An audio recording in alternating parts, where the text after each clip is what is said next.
কবর চিৎকার দেয়, চিৎকার। জানি না এই এলাকায় কবরস্থান আছে কিনা। আলী রাদিয়াল্লাহু তাআলা আনহুর কথা সত্য, কবর চিৎকার দেয়, যে তার পাশ দিয়া যায় তাকে চিৎকার দিয়া শোনায়, ইন্তাকালনা মিন দারিল গুরুর। শোনো শোনো, আমরা ধোঁকার ঘরের থেকে বাহির হয়ে চলে আসছি। আমাদের সব সম্পর্কগুলা ধোঁকা ছিল, ধোঁকা। দেখাবো চোখে আঙ্গুল দিয়া কেমন ধোঁকা। এইখানে একজনও হবে কিনা আমি জানি না, প্রতিদিন 2 রাকাত নামাজ মা বাবার জন্য পড়ে, প্রতিদিন শুধু 2 রাকাত নফল মা বাবার জন্য পড়ে। আর হাতটা উঠায় বলে, মালিক এই 2 রাকাত দুইজনরে 1-1 রাকাত করে দিয়া দিল। পড়ি তাইলে দোকান তো কি, বাপের সব রাইখা দিলাম, গায়ের কাপড়টা পর্যন্ত খুইলা রেখা দিলাম, সস্তা কাপড়ে পেঁচায়া নিজের সবচেয়ে বড় দায়িত্ব মনে করা কবরে ঢুকায় দিলাম। আজ পর্যন্ত 2 রাকাত নামাজে অভ্যস্ত হইলাম না। শুধু 2 রাকাত নামাজ, 2 রাকাত, বেশি না।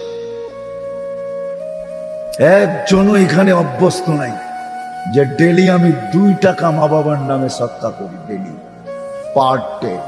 এটা আমার নিয়ম, আমার অভ্যাস। 1 টাকা মা, 1 টাকা বাবা, ডেলি 2 টাকা দেই, 2 টাকা। একজনও হাত উঠাইতে পারবেন? তাহলে আলী রাদিয়াল্লাহু তাআলা আনহুর কথা সত্য, আলী রাদিয়াল্লাহু তাআলা আনহুর কথা সত্য, এটাই চির সত্য। কবরের চিৎকারই সত্য, ইন্তাকালনা মিন দারিল গুরুর। সম্পর্কগুলা সব ধোঁকা ছিল, এই ঘরটাই ধোঁকা। কবরে দিয়ে আসতে দেরি, আমাদেরকে বলতে দেরি করে না, ইলা দারিল গুরাবা। তারপরে বলে আমরা অপরিচিত জগতে চলে আসছি, এইখানে কাউকে চিনি না, কেউ আমাকে চিনি না। শুধু শুধু ঘরে মৌত হইলে ফেরেশতা চিৎকার দেয় না, ফেরেশতা চিৎকার দেয়, যাহাবাতিল আমওয়াল, তোমার সব অর্জন হাতছাড়া, বাকিয়াতিল আমাল, প্রস্তুতি তোমার সাথে আছে, প্রস্তুতি। আমি ঘুমাই, যাত্রা ঘুমায় না, আমি থামি, যাত্রা থামে না, আমি বসি, যাত্রা বসে না, আমি বিমুখ হই, যাত্রা বিমুখ হয় না, আমি ক্লান্ত হই, যাত্রা ক্লান্ত হয় না, চলমান যাত্রা। কোন দিকে? আখিরাতের দিকে। কোন দিকে? কবরের দিকে। কোন দিকে? মৌতের দিকে। কোন দিকে? আল্লাহর দিকে। কোন দিকে? ওই দিনের দিকে। যালিকাল ইয়াউমুল হক, এক সত্য দিনের দিকে আমাদের যাত্রা। আজকের বাজার ভিন্ন, প্রত্যেক মার্কেটের মালিক ভিন্ন, প্রত্যেক বাজারের ঠিকাদার ভিন্ন, প্রত্যেক ঘাটের ঠিকাদার ভিন্ন, প্রত্যেক এরিয়ার আধিপত্যওয়ালা ভিন্ন। আল্লাহ বলে ওই দিন আসতেছে, মালিক ইয়াউমিদ্দিন, একটা দিন আসতেছে যেই দিনের মালিক আমি একা, আর কেউ না। সত্য এটাই, আমরা যাত্রী। আসেন, কথা গুছায় নিয়ে আসতেছি। শুধু চলে গেলে চলবে না, পরিসমাপ্তি ঘটায় গেলে চলবে না। আপনি জানেন না এটার পিছনে আল্লাহ কি ব্যয় করছে, কি ব্যয় করতেছে। আপনার আমার অস্তিত্বের পিছনে কি লাগছে আর এখন কি লাগতেছে। ছোট একটা উদাহরণ দিলে যদি বোঝা যায়, 2020-এ, বেশি দূরে না এখান থেকে, ঢাকা শহরে বেশি দূরে না, হাসপাতালের নাম বলবো না, আধা ঘন্টা অক্সিজেন, 84,000 টাকা বিল। এখনো বাংলাদেশের মিডিয়া এটা লেখা আছে না? নাই? হাসপাতালের নাম বলবো? জানি আমি নাম। আধা ঘন্টা অক্সিজেন কত বিল? 84,000 টাকা বিল। 2020-এর করুণায়। আর ডেলি নেই 550 লিটার। যাত্রী আমরা, যাত্রার পরিসমাপ্তি আমার ইচ্ছা ছাড়া ঘটবে। আমি যত বড় ব্যক্তিত্বই হই, একজনই ছিলেন যিনি চিরদিন থাকতেন, जिनार नाम मुहम्मदुर সাল্লাল্লাহু আলাইহি ওয়াসাল্লাম। উনি ইচ্ছা করলে চিরদিন, উনি ব্যক্তিত্ব ছিল চিরদিন থাকার মতো, উনিও থাকেন নাই। কেননা এটাই সত্য, এটাই আল্লাহর সিদ্ধান্ত। ইন্নী কাতাবতুল মাউতা আলা মান তাহতা আরশি আল্লাযী হাই লা ইয়ামুত ফাহুয়া ফাওকা আরশি। আমার আরশের নিচে যে আছে তাকে মরতে হবে। চিরঞ্জীব শুধু আমি, এটাই সত্য। বলবেন মালাকুল মউত কি মরবে? উনিও মরবে। ওনারটাও কিতাবে লেখা আছে। ওনার পালা যখন আসবে তা আল্লাহ থাকবে আর উনি থাকবে, আর কেউ থাকবে না। কেননা ওনার চিৎকারটা এত বিকট হবে, যদি কেউ থাকতো তাহলে চিৎকারে বুক ফাইটা মারা যেত। উনি একটা চিৎকার দিবে আর জমিনে পড়বে আর বলবে বিইজ্জাতিকা ওয়া জালালিক, আল্লাহ তোর ইজ্জত আর জালালের কসম, লাউ আলিমতু সাকরাতাল মাউত মা কাবাসতু আরওয়াহাল মুমিনিন। মৃত্যুর এত যাতনা আমি যদি জানতাম তো মোমেন মুসলমানকে এত কষ্ট দিয়ে নিয়ে আসতাম। প্রস্তুতি নিয়ে যেতে হবে, প্রস্তুত হয়ে যেতে হবে, গুছায় নিয়ে যেতে হবে। আমি শেষ জায়গায় চলে আসছি, যাত্রী কিন্তু আমরা। যে গুছায় প্রস্তুতি নিয়ে যাবে, কসম খোদার, নারী হোক আর যুবক হোক, বৃদ্ধ হোক আর পুরুষ হোক, গরিব হোক আর ধনী হোক, শিক্ষিত হোক আর অশিক্ষিত হোক, মালিক হোক আর চাকর হোক, কালো হোক আর সুন্দর হোক, আরব হোক আর অনারব হোক, দুনিয়ার যেই কোনো জায়গার হোক, যেই কোনো সমাজের হোক, যেই কোনো পেশার হোক আর বর্ণের হোক, যে প্রস্তুতি নেওয়া যাবে, সত্য এটাই, তার কবর থেকেই সুঘ্রাণ বাহির। নাইলে ফেরাউনের কৃতদাসীর কবর থেকে সুঘ্রাণ বাহির হতো না। আমি চোখে দেখা বলতেছি, ফেরাউনের কৃতদাসীর কবর থেকে এখনো সুঘ্রাণ বাহির। বিশ্বাস হয় না? অ্যাড্রেস দেই, দেখা আসেন। আমি দেখা আসছি, আমি দেখা বলতেছি, কিতাব পড়া না। কেউ যদি বলে কিতাবে নাই, ওকে বলবো তুই দেখা আস, তারপরে বলিস কিতাবে নাই। আমি তো দেখা আসছি, এই নাকে ওই গ্রান লাগানো আছে, এই জন্য বলতেছি। আমরা সবাই কিন্তু যাত্রী, কিন্তু গুছায়া নিয়ে পরিসমাপ্তি, গুছায়া নিয়ে যেতে হবে। ইচ্ছা ছাড়া পরিসমাপ্তি ঘটবে, আমার অগোচরেই আমাকে উঠানো হবে। কিন্তু প্রস্তুতি নিয়ে যেতে হবে, প্রস্তুতি। প্রস্তুতির জন্যই এত কিছু ব্যয় করা হইতেছে, নাইলে আল্লাহ ব্যয় করতেন না। সত্য এটাই। এক শ্বাস ফেলতে দিতেন না, এক শ্বাস, এক শ্বাস নিতে দিতেন না। কোরআনে বলেও দিছে আনতুমুল ফুকারা আল্লাহু আল গানিয়ুল হামিদ। তোমরা শ্বাসে শ্বাসে আমার মুখাপেক্ষী, কদমে কদমে, পলকে পলকে তোমরা আমার মুহতাজ।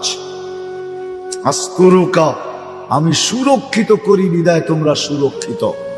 আমি যদি সুরক্ষা না করতাম তাহলে তোমরা কোনোদিন সুরক্ষিত হইতে না। আনজিল রহমতি ইলাইকা নাজিল, 24 ঘন্টা আমার রহমত নাজিল হইতে থাকে।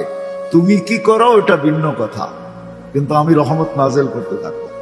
আমরা কি করি এটাও বলে দিয়েছেন, মাসিয়াতুকা ইলাইয়া সাইদ, তুমি 24 ঘন্টা নাফরমানি পাঠাইতে থাকো। আমি রহমত পাঠাই, তুমি নাফরমানি পাঠাও।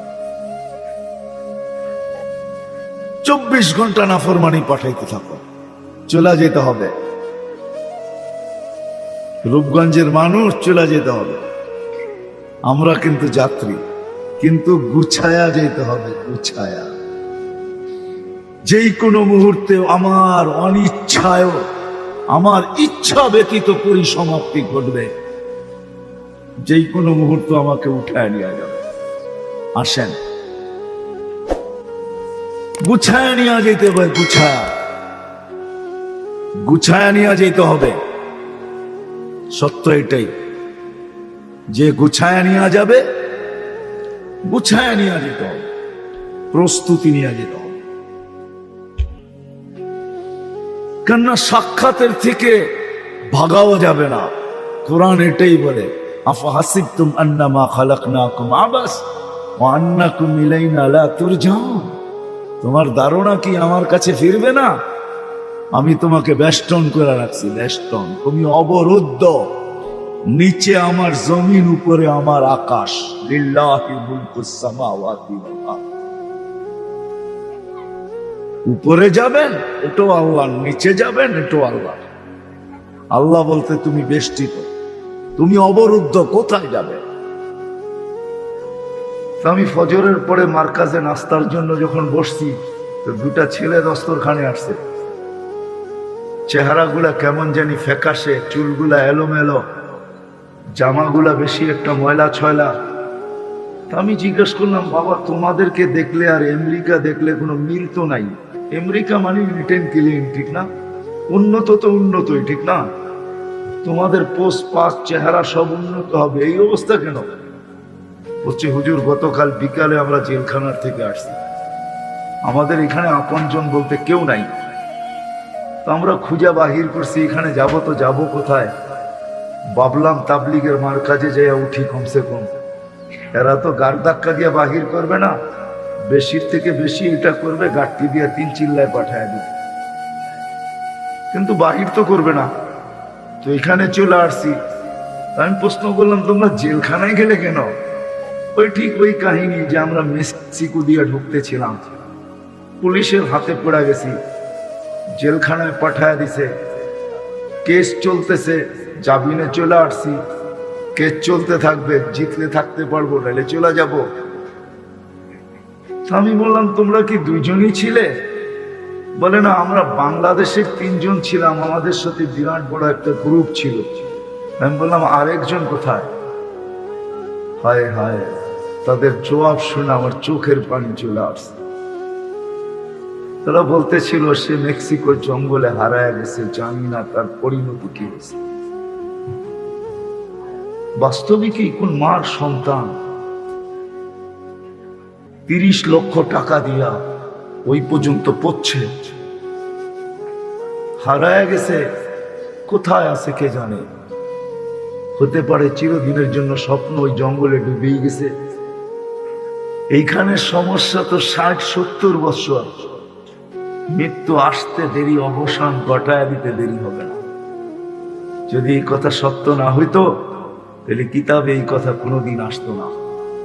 ব্যস্ত মানুষগুলা যখন দুনিয়ার থেকে বিদায় নেয়, রূহ যখন বাহির হয়, যারা সব সময় নিজেদেরকে ব্যস্ত ভাবে আর বলতে থাকে, আমি বড় ব্যস্ত, আমি বড় ব্যস্ত, আমি বড় ব্যস্ত, I am very busy, I am very busy, যারা বলতে থাকে, ডাইনে বামে দেখার যাদের সুযোগ হয় না, আল্লাহ ডাকলেও কোনোদিন কর্ণপাত করে না। আল্লাহ কিন্তু ডেলি 5 বার আমাদেরকে ডাকে। কি বলেন? শুধু 5 বার না, হ্যাঁ, শুধু 5 বার না, আল্লাহ কিন্তু লম্বা একটা সময় নিয়ে আমাদেরকে ডাকেন। আমি আপনাদেরকে উদাহরণ দিতেছি হাদিস থেকে। রাতের 3 ভাগের 1 ভাগ যখন অতিবাহিত হয়ে যায়, সূর্য ডুবা এবং উঠা, এই সময়টাকে কাউন্ট করেন, 3 দিয়া ভাগ দেন, প্রত্যেক ভাগে কতটুকু সময় আসে।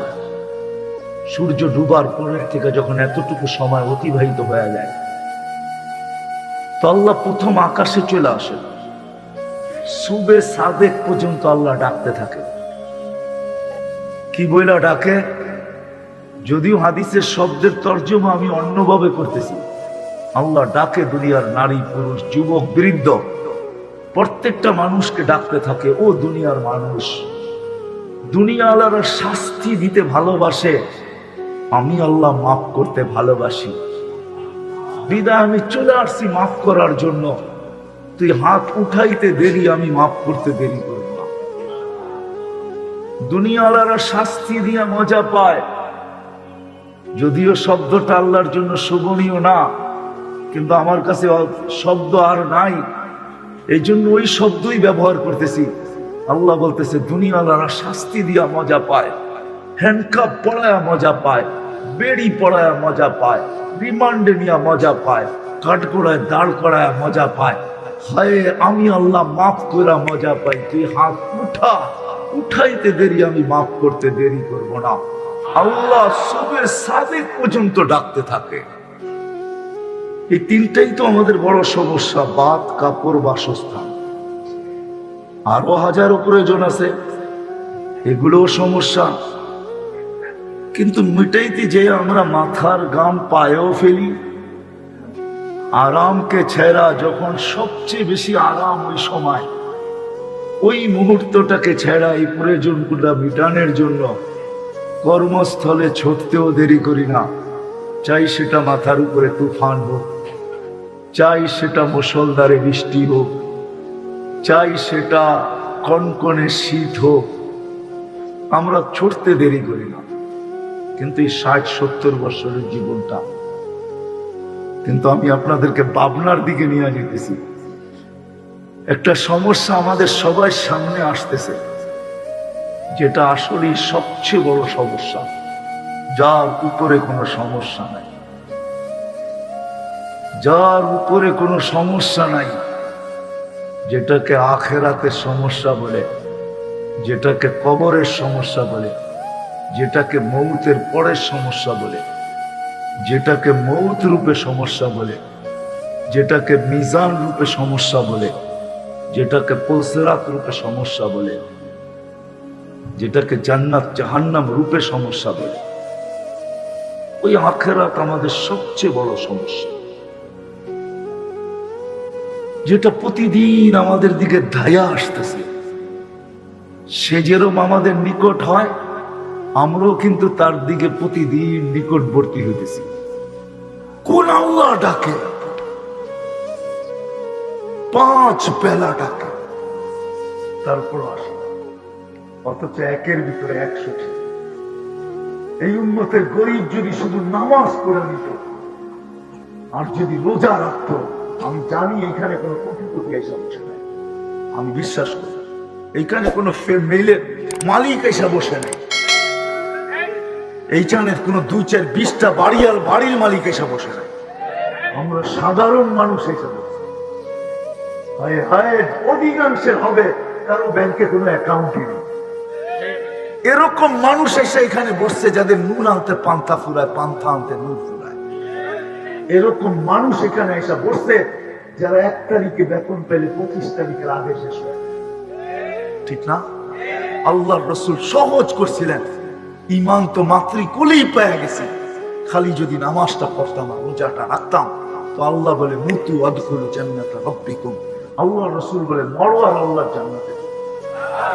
এই জন্য শেষ কথা, আজকের থেকে মজমার থেকে ওয়াদা করি, আজকের থেকে নামাজ ছাড়ব, পাক্কা ওয়াদা, পাক্কা ওয়াদা। আল্লাহ কবুল করুক। যদি নামাজ ওকে করে দিতে পারি, জীবন ওকে, জান্নাত অবধারিত, চির জ্ঞানার হবে, ইনশাআল্লাহ চিরদিনের সুখী হবে, মনের সব আশা ওই জান্নাতে যেতে। আল্লাহ আমাদের সবাইকে, আর যদি না পারলাম তাইলেও শুনে আব্দুল কাদের জিলানী রহমতুল্লাহ লেখছেন, নাইলে শুনাইতাম না। আমি বিশ্বাস উনি যা লেখছেন ঠিকই লেখছেন, লজিক ওইটা বলে, যুক্তি ওইটা বলে। শুকর সকালবেলা বলে, মালিক আমি সৃষ্টির ভিতরে নিকৃষ্ট, কিন্তু আমার চোখে আমার চেয়ে একজন নিকৃষ্ট আছে। আল্লাহ জিজ্ঞেস করে, কে? যাকে 5 বেলা ডাকা তারপরে মসজিদে আসে না, ও আমার চোখে আমার চেয়ে নিকৃষ্ট। শুকর কিন্তু সৃষ্টির ভিতরে সবচেয়ে নিকৃষ্ট, এর চেয়ে কোন নিকৃষ্ট সৃষ্টি আল্লাহ তৈরি করেন। আল্লাহ জিজ্ঞেস করে, কিভাবে? বলছে, মরার পরে আমি মাটি হয়ে যাব, ও জাহান্নামের ইন্ধন হবে, এটাই সত্য। কিয়ামতের দিন সমস্ত প্রাণীকে বলা হবে কোন তোরাবা, কিন্তু মানুষকে মাটি হওয়া বলা হবে না, বলবে উকুদুহান নাস, মানুষকে জাহান্নামের ইন্ধন বানাবে। এই জন্য শুকর বলে, আমার চোখে ও আমার চেয়ে নিকৃষ্ট।